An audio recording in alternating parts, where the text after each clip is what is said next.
Inhaling and exhaling deeply and fully.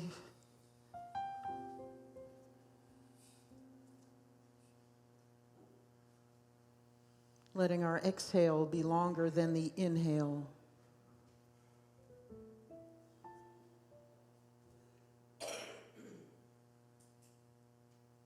Relaxing our bodies, relaxing our minds.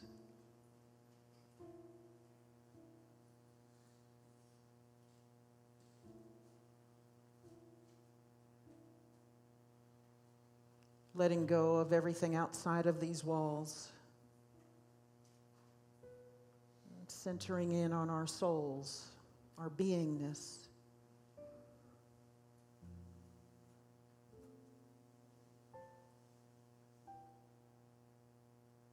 If you're having trouble settling in, perhaps put your hand on your heart and imagine breathing in and through your hand. And that your heart is a breathing organ.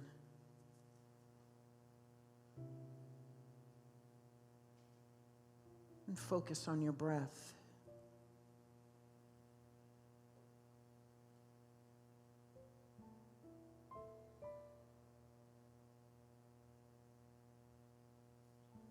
When we inspire the body, we don't not just breathe in oxygen, we breathe in God, Spirit.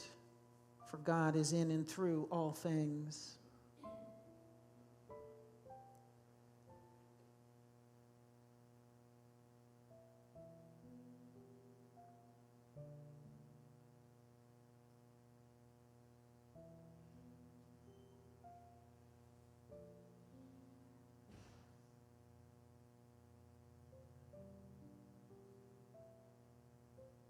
And let yourself relax.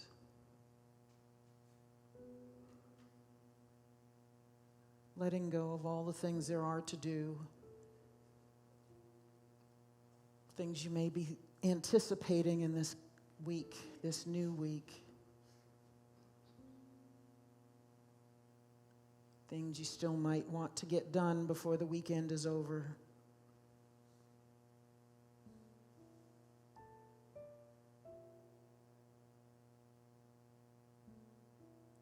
Let go of all of the thoughts of all the people that you take care of in your life. And just center in on your own needs. Where you are in life right now.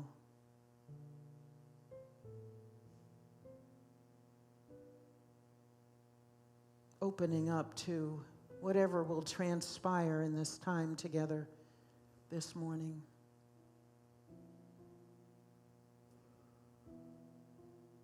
Opening up to whatever it is you might need to see or hear or feel.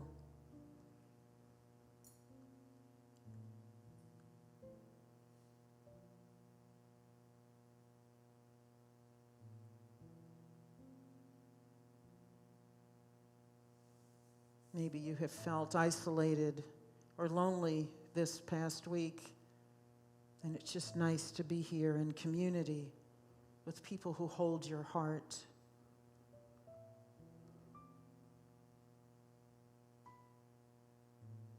Maybe your past week has been frenetic, and you need to settle into this quiet, this peace, that not only is the energy of this community, but this beautiful place that we get to come to. Let yourself feel that. Call it in.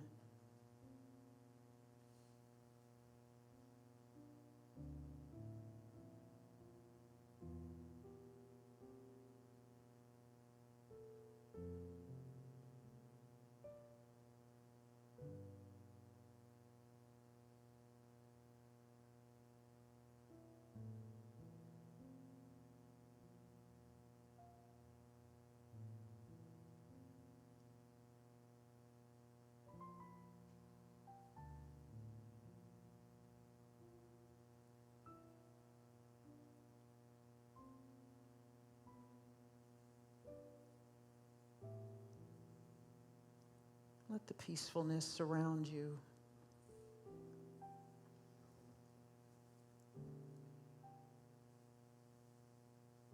Let it seep into your bones, your psyche.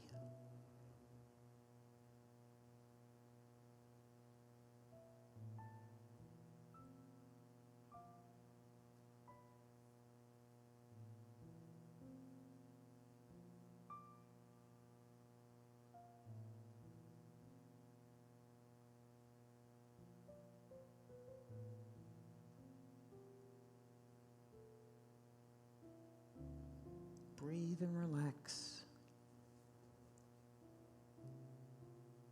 Psalm 46:10, be still and know that I am God. In the stillness, our awareness of the divine is enhanced. We can hear and see and feel the divine flowing through us, expressing as us.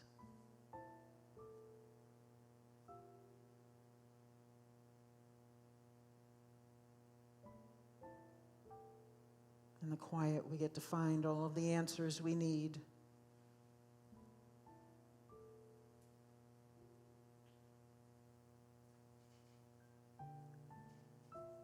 Every problem that needs resolution falls away within this peace.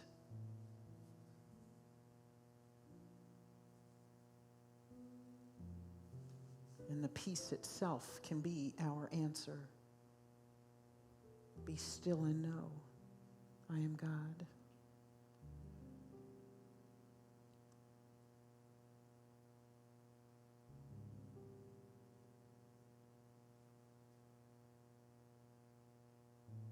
And so as we sing our centering song this morning, not just sing the words, but feel them and know them as truth.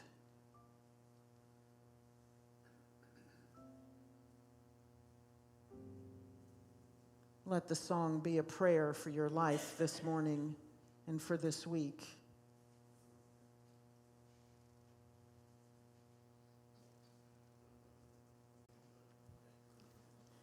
This is a reading from Divine Audacity by Linda Martella Whitsett.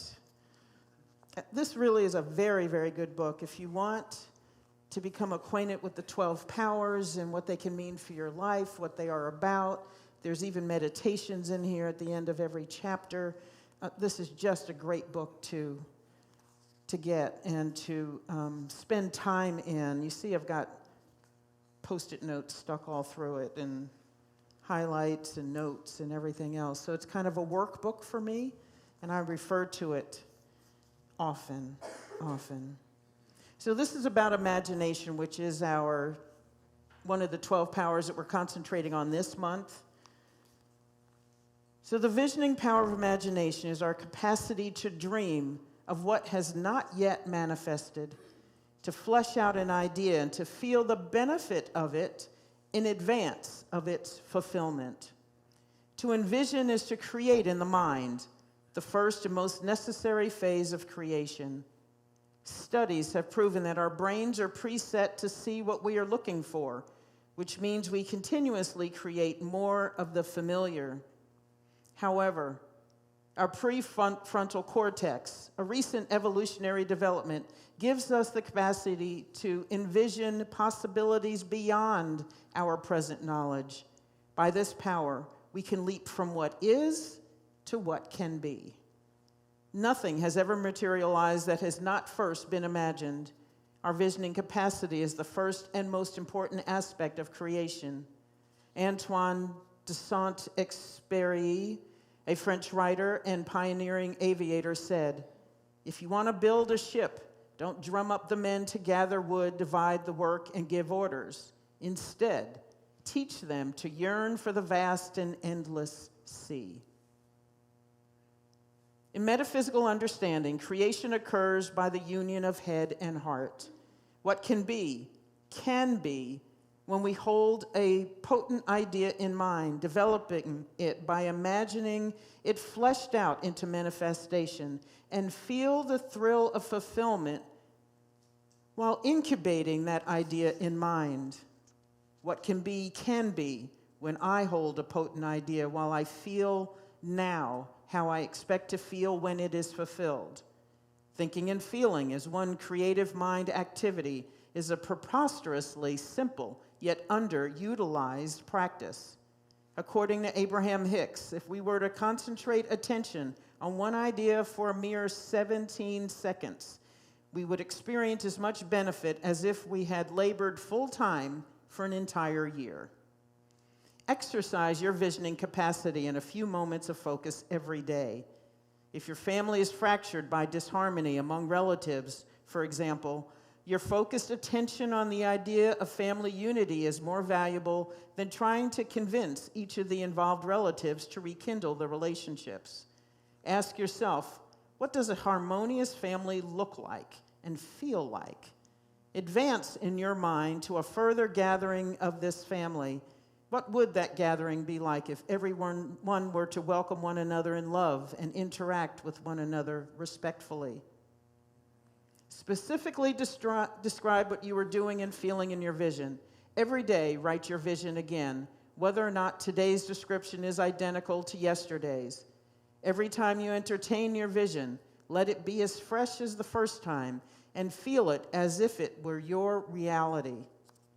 Vision is an inherent capacity as natural as thought and feeling. So is revision. By our faculty of imagination, we can do what sci-fi time travelers are mandated not to do. We can revise history. We can tell ourselves a different story about our past, one that breaks the chains of of habitual assumptions. For example, we can recast the fact of our adoption. Rather than having been abandoned by a birth parent, we were chosen by our adopted parent.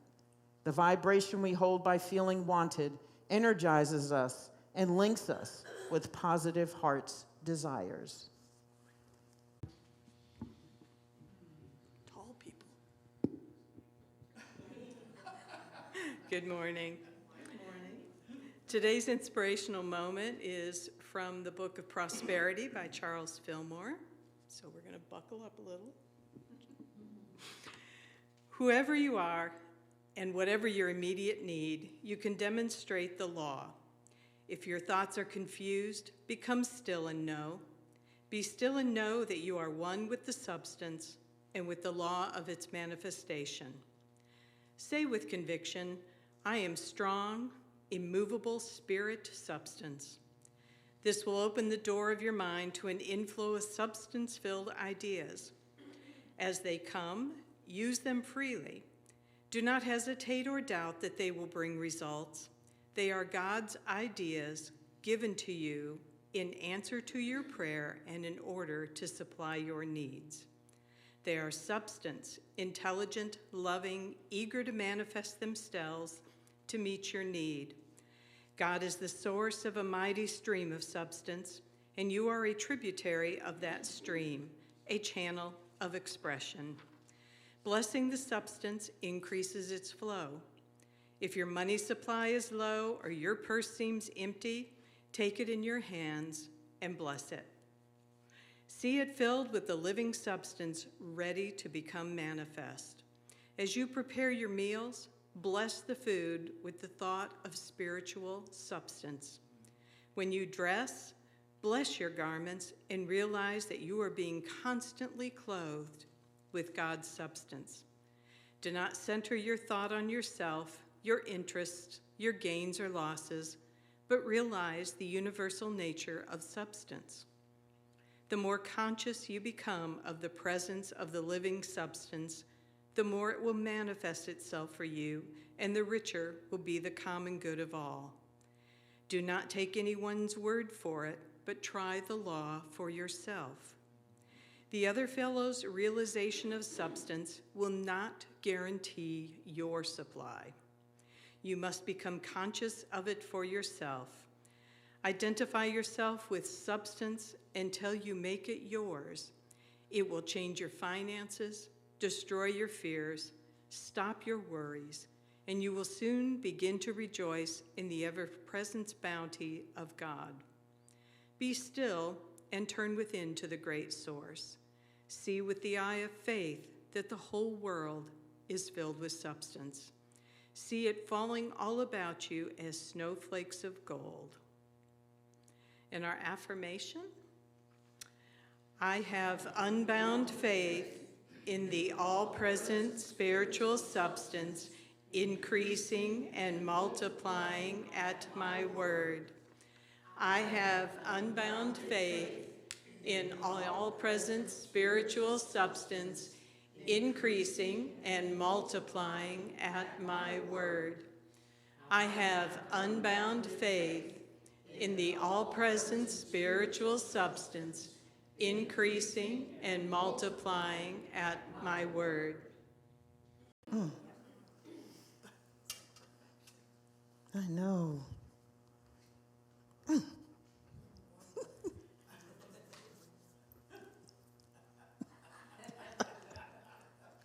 Something about music, I just kind of lose it sometimes. Ugh. Wash over me. So imagination, it really is an underutilized power, facility that we have. And just like Linda Martellowitz had said in that reading I did, it is the beginning of all things in life. Everything was a divine idea. Everything actually is a divine idea.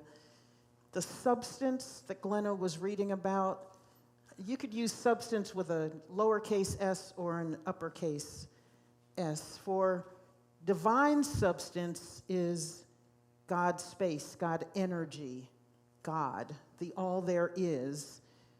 And so in unity, in metaphysics and New Thought, we believe that God is in and through all things, and that is divine substance. So there, like we've talked about before, everything is God. The vibration from that song is God.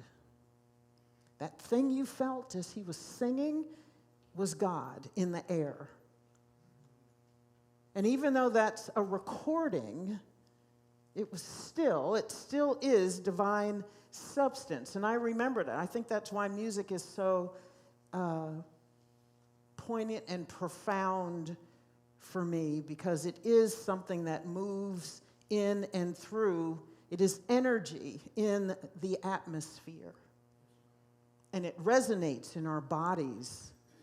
And I think that's why I won't say we, I am moved to tears by songs, because something shifts within me when I hear music. And so this vibration that is sound can be likened to the divine substance, I think, because divine substance, now I'm back in my quantum physics reading this week, is everything is a process. Everything is moving, everything is alive, everything, which is often hard to contemplate and to hold in your brain. And so usually I try not to hold it in my brain, I just hold it here in my heart, in a place that can resonate with that information. In metaphysics and New Thought, we often call God divine mind with a capital M. Divine ideas we often use as a synonym for God. And that is the substance. And when we harness divine mind, that's what we call imagination. When you can picture something, especially something that doesn't exist now in the physical, you are harnessing divine mind in a way that is just, we call it miraculous, but it is normal activity. It is a normal process. It is how everything lives and moves and has its being through that sight. Not physical sight, but the divine sight, third eye, if you want to call it that. And this substance that is God, we could also call it law or word with a capital W. When you speak something, you are harnessing divine mind. You are activating something into the universe with a capital U and activating God in your life.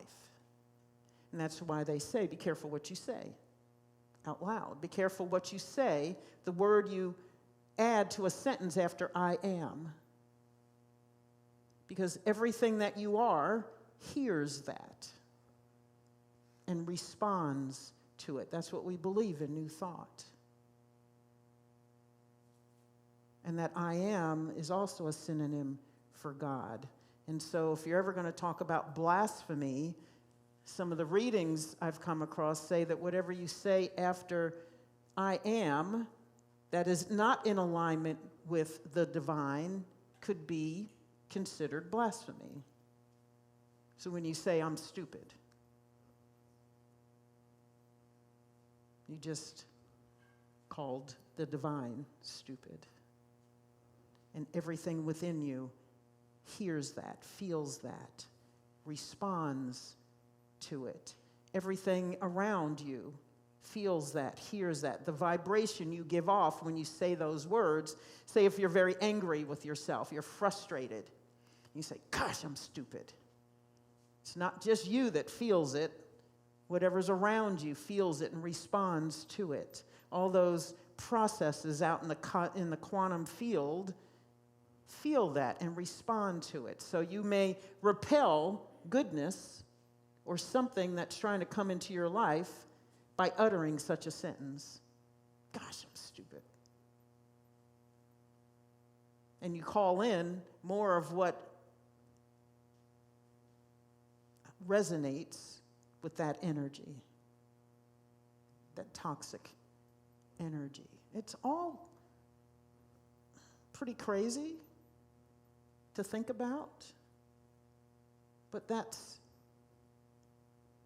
first of all, that's where our philosophy is, and quantum physics is coming up on that realization, and some physicists are contemplating consciousness as part of that living, breathing process out there, the all process, that the universe is a big, huge, infinite process, and we are a process within that and as that.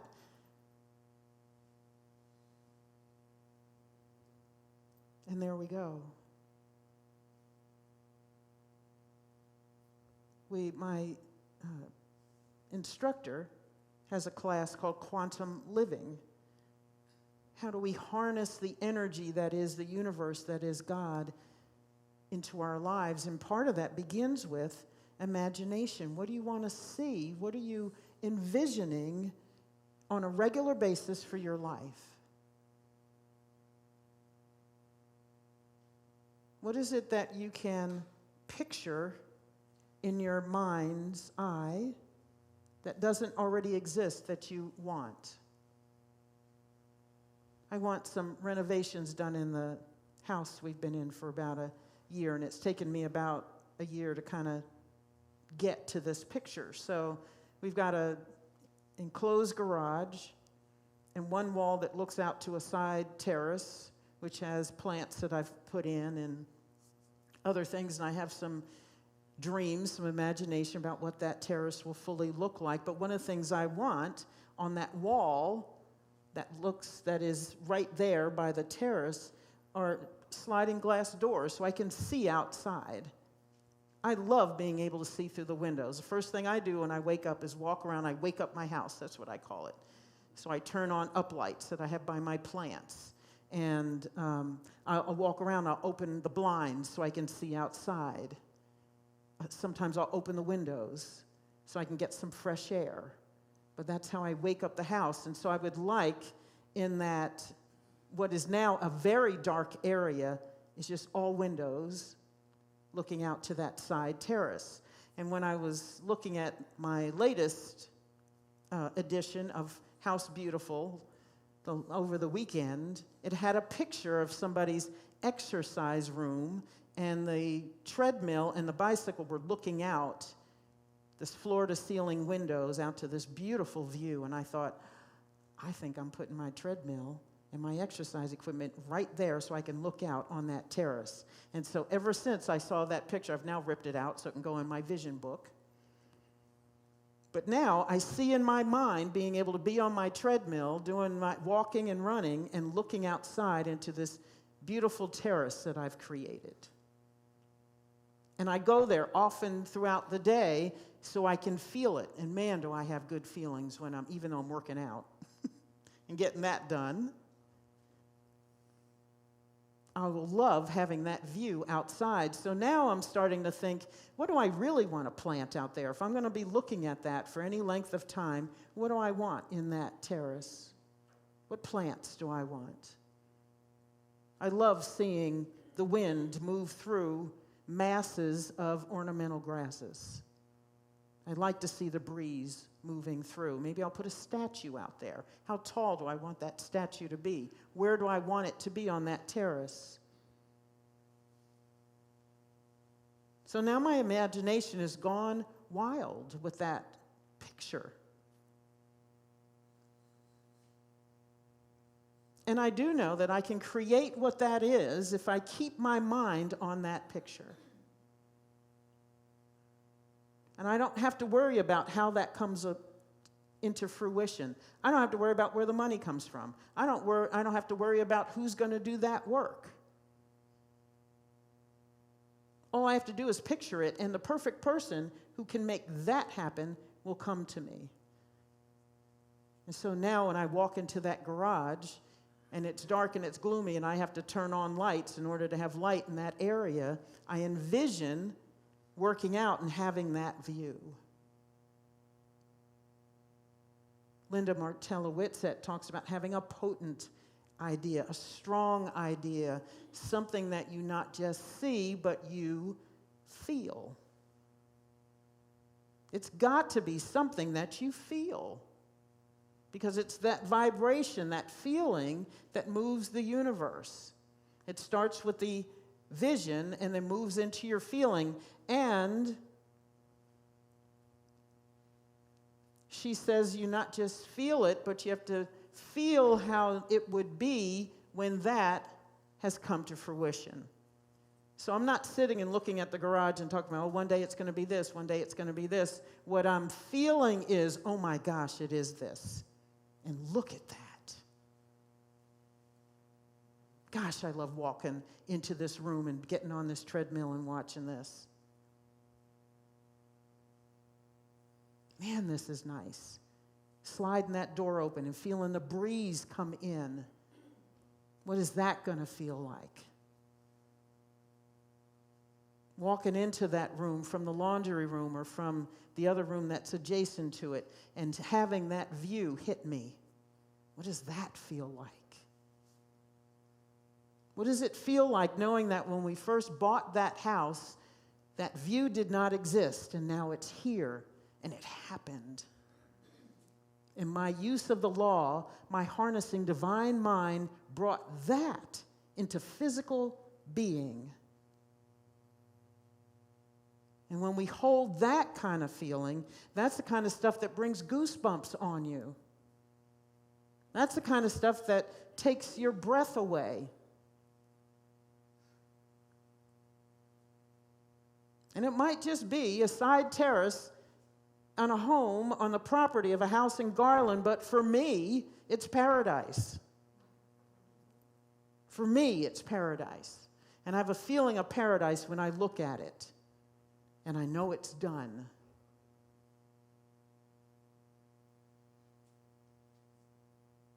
So every time I go there in my head, every single time, and now I love going there in my head because I know it's going to happen.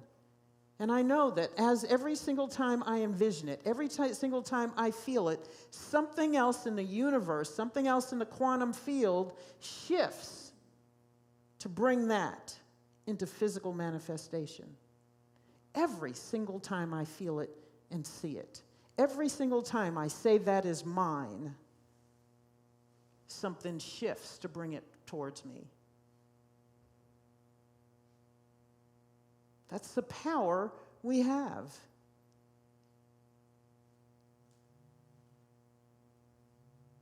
She talked about in that reading about family discord and trying to imagine a gathering where there is no discord, where there's just harmony and love and a feeling of togetherness, of community like we feel here. How many of us walk into family situations and it's stressful? Or we avoid them because we know it's stressful and it feels toxic and we don't want to go there. But we can imagine that same family that drives us up the wall now as a community of people that love and cherish each other, if we can just see it. And like she says, you don't have to talk to them about, if you calm down a little bit and just were a little bit more loving, then we could all have this loving gathering together. Because you know how well that's going to go. But if we can see it and hold it and feel it, what it would be like to have the family gathered and have everybody enjoying each other, having laughter in the room, watching each other hug each other, really hug each other, have a feeling of respect, a feeling of sanctuary, of finally being home. Because most of us grew up in a house, but it didn't feel like home.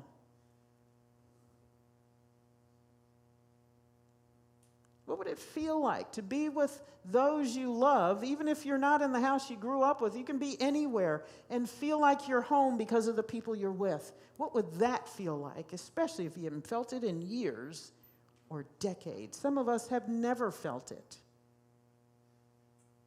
What would it be like to be with the people you love, even if it's not the family you were born into? Maybe it's your family of choice. Can you imagine getting together with the people you love or the people that you were born into life with and feel that connection? To feel free.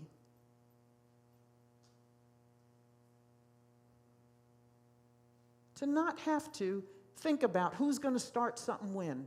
Oh, she always says something that gets on my nerves. Just wait, been here 10 minutes. Probably going to happen in the next 5. Because she always does it. Here she comes now. Look at her. Yeah. Or that crazy uncle or a crazy grandfather who just always says something or gets on somebody's nerves, or somebody's drinking too much, or somebody's just starting stuff just to start stuff. Or even though you're in your 50s and 60s, you're still acting with each other as if you were 5 and 6, 7 and 8. Regressing back into that behavior. You know how we regress? We get in the house, and that stuff just starts because that's what you're used to. So you become kids again, dealing with each other as kids who just want to get under each other's skin. Can't wait to give my little brother a headache.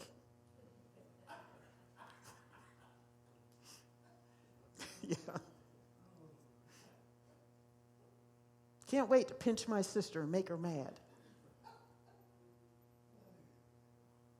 What if we showed up? What if we could imagine ourselves as someone loving and open and respectful who had no expectations other than good expectations about what would transpire with those same people at the next gathering?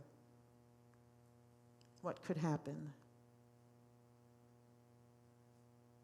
That's the power of divine substance. That's the power of divine beingness, that we can be different ourselves and walk into the same environment and change it into something we've always yearned for. What do you need to envision about yourself to make that happen? How do you need to be different? Not your family members. Don't envision how they can be different. How can you be different and show up as love? As unconditional love, and change the whole dynamic of that family.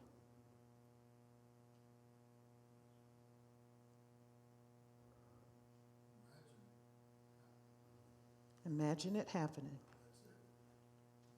Imagine what it would feel like to be amongst them. To feel like, oh my gosh, I wish we had more time together. As opposed to, I'm getting the hell out of here. It's already been 8 hours.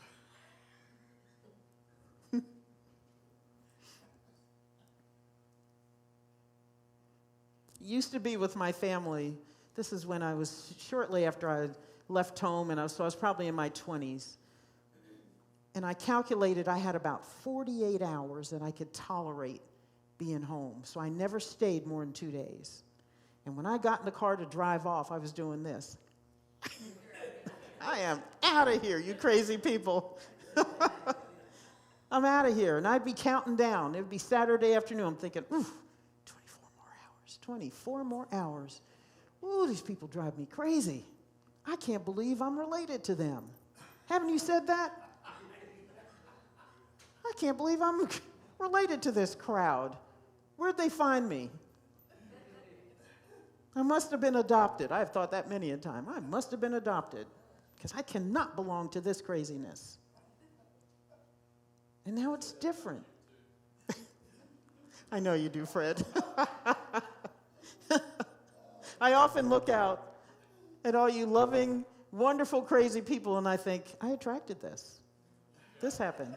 Oh my God, this happened. But now when I get together with family, it's different. It's different. I changed. I moved. I shifted. I became more loving. I got down off of my high horse first. I've told you I had a really high horse. I had to helicopter down off of my high horse. There was no getting out of the saddle and jumping down on the ground. You heard that whirly bird coming down there. You got to get her out, get the wheel. And they put the hook on me and lower me down. How many of us need to get off our high horses so that we can be more loving and imagine a life different than the one we have?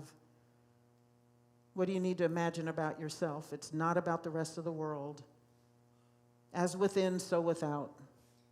You don't like what you see, you got to shift. You got to harness that divine substance. You got to imagine something different happening. And again, not others shifting, you shifting. You shifting. It's your life. It's your responsibility. It's your energy. You attracted what's happening. You can shift what's happening. So even though it's a bitter pill some days to think, I had a hand in this happening, you also have the power to shift it. That's what's so freeing about this philosophy that we're studying, that we're endeavoring to harness into our lives, that we are indeed free because we can shift, imagine something different, see something different, and move towards that. And as we're moving towards it, it is rushing towards us, endeavoring to give us everything that we can imagine and feel and be grateful for. I did that reading from Myrtle Fillmore's Healing Letters. She had those 3 steps. First, it was to characterize whatever is happening that you don't like as temporary. It's temporary. Doesn't matter how long it's been going on. It might have been in your life for 40, 50 years. Doesn't matter, it's temporary. And call it temporary. My good friend Dottie used to say, up until now, up until now, up until now, this changes here. I'm imagining something different.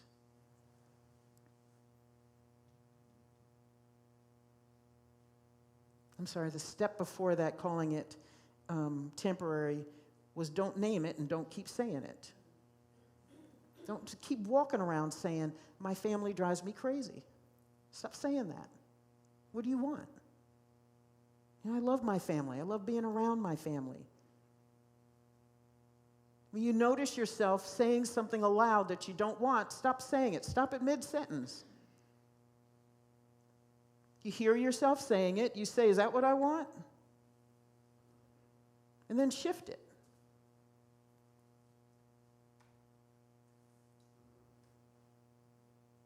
Shift it. So don't keep talking about it. Don't keep naming it. Then deem it as temporary. And then celebrate what it is that you're envisioning as already having happened. That it is done. And just celebrate.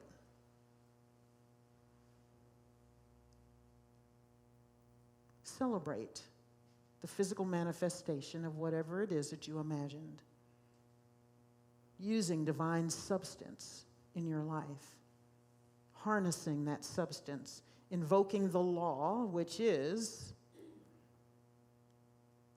that you can change it with your word and with your energy.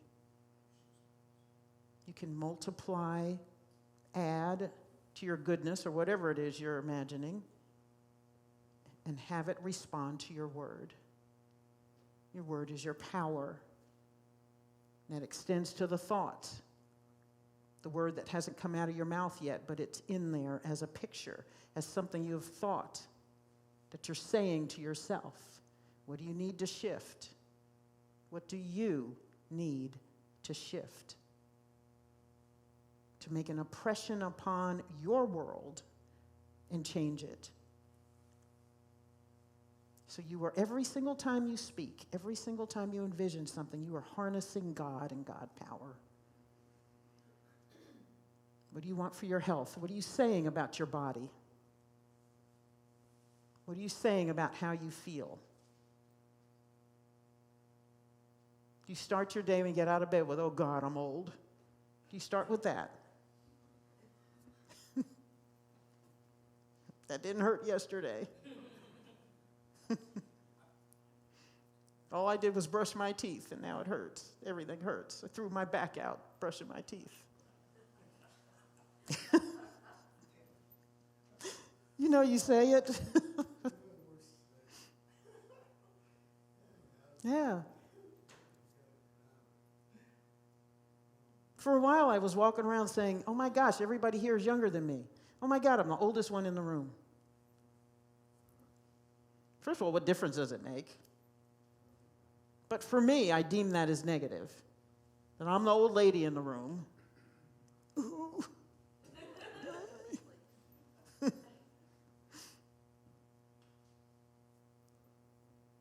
And so I stopped saying it after I realized that was happening. I heard myself say it again, and I said, no more, no more.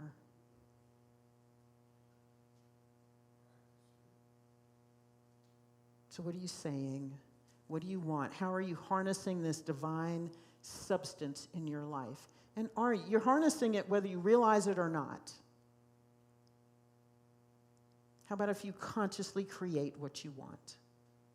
Consciously create what you want. You have that power, and that power is God. That's your divine authority. And then no matter where you are a witness to others about the divine.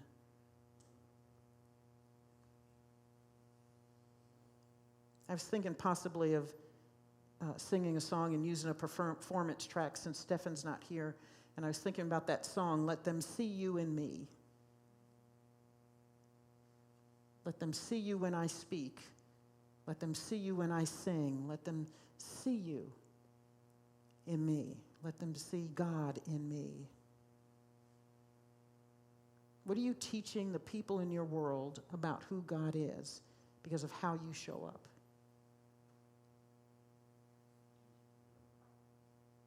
What are you teaching people? Let's take this in a meditation.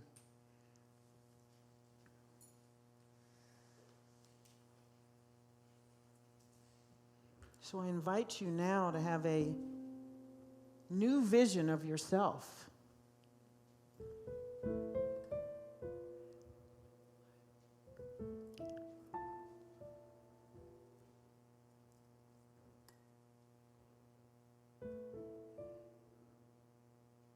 What is something you've said about yourself in the last few days, this last week, or something even this morning, or as you've been sitting here? What is something you've said about yourself that you no longer want to be a part of your beingness or your experience?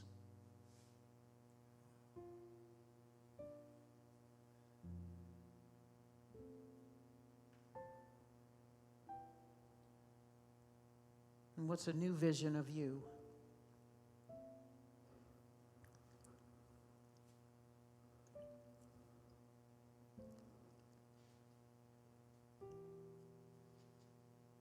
What is the person you need to be?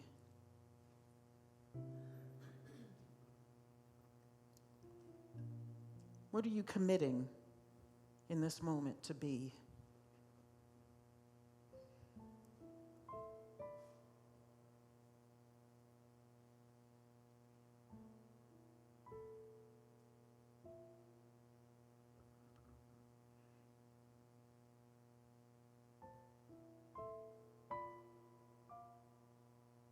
How can you shift your world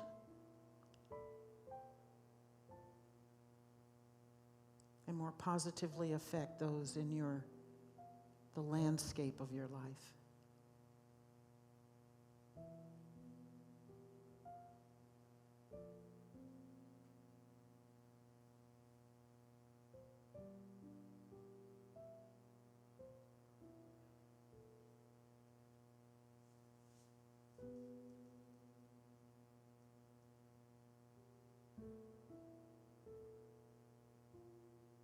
Envision yourself with this new energy. Maybe it's connected to the word you've chosen for this year. Maybe it's a new way to think of this word you've chosen for the year.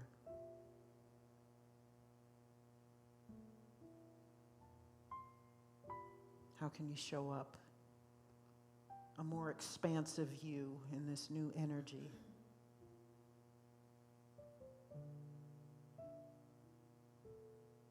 How can you express more of God in your living, your expression?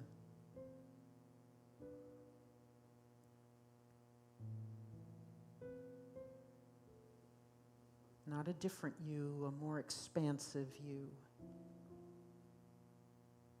More in touch with your innate divinity.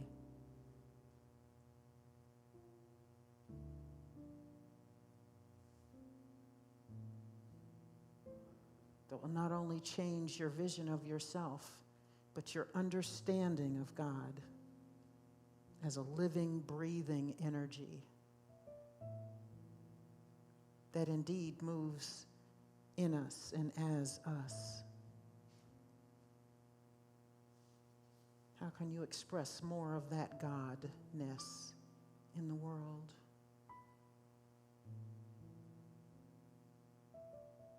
How can you be more love, more peace, more harmony, more unity, more vibrant, more understanding, more accepting, softer in your expression, more giving,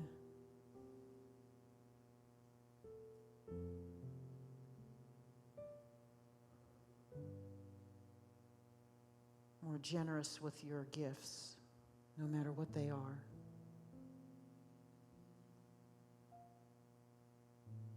Sharing your God-given talent with the world.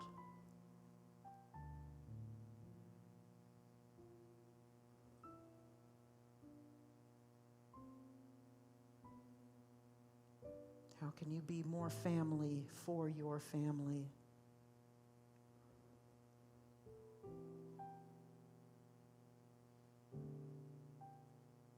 How can you express the energy of community in every community that you belong to?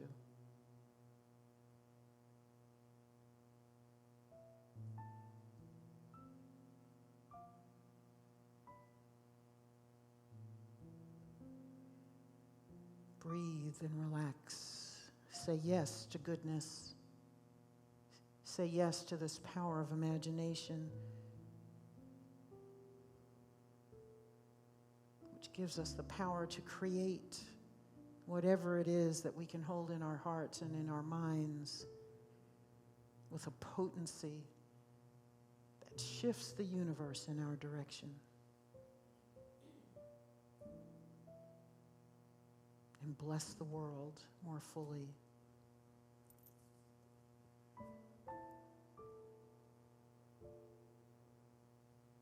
Let's take a deep breath in. Exhale. Inhale again. Exhale.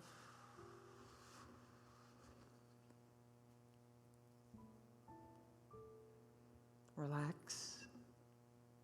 Say yes. Say thank you. Thank you for choice, for the power to create.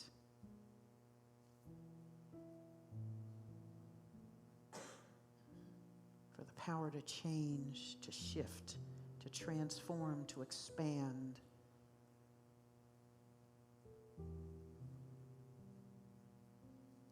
And so it is, and so it shall be. Let's now